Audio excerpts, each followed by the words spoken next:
The city of Dar es Salaam in Tanzania is one of Africa's fastest growing cities. But rising sea levels, ineffective waste management, and poorly coordinated urban planning are threatening the city's fragile infrastructure. Kijo reports.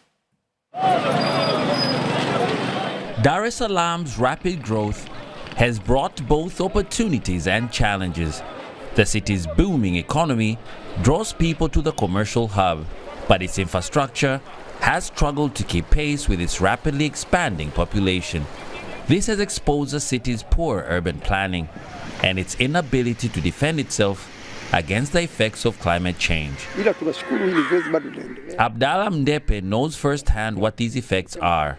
He almost lost his home in Kawe district when massive flooding in April nearly swept it away. Bado hii hali bado inazidi kuendelea. Ile kitu ambayo ilikuwa imenyesha kipindi cha Linino ikafagia hizi nyumba zaidi ya 30 ni kwamba tayari ishahamia inakuja tena huku. Zimeondoka nyumba 20. Kama zimeondoka 20 na maana pasipoboreshwa bado zitazidi kusonga mbele mpaka Mnarani, mpaka shule Kawe. Dar es Salaam's history of flooding is in part due to inadequate and aging infrastructure, its low-lying geography, and the Msimbazi River that flows right through the city. Extreme rain has made things worse, becoming more frequent over the past few decades. Extreme rains is obviously can inundate and be an extreme danger to large parts of the population, and obviously the poorest populations which live in the less adequate zones, in the more flood-prone zones, and therefore it is an extreme risk to life, of course also property, but in a main life. But it's not just rain. The coastal city also has to contend with rising sea levels that trigger coastal flooding. It erodes land critical for tourism, jeopardizes agriculture and clean water supplies, wrecks biodiversity, and puts roads and communities at risk. In response, the Tanzanian government has launched initiatives to enhance infrastructure and waste management. These include a $200 million World Bank-funded project to strengthen flood resilience and integrate urban development efforts in the flood-prone Msimbazi Basin, an economically important region.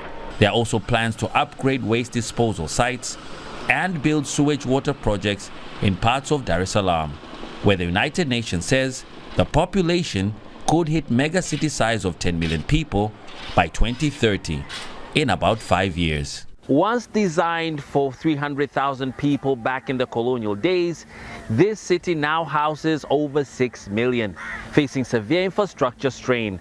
According to the World Bank, 70% of residents are in informal settlements and just 30% have access to liquid and solid waste management systems, which means more than half of the city is at risk of getting cholera and other waterborne diseases during the rainy season.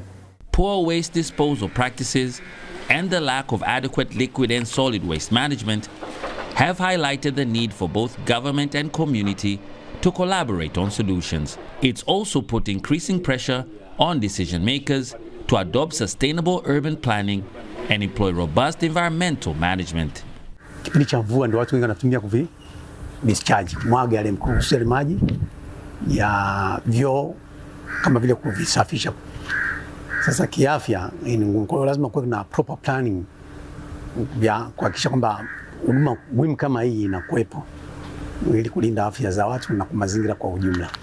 The situation in Dar es Salaam exemplifies a growing problem faced by many of Africa's rapidly urbanizing city, where the ever-increasing effects of climate change are hammering away at weak spots and threatening not just the midterm growth of these cities, but also their long-term survival. Kijo, CNA, Dar es Salaam, Tanzania.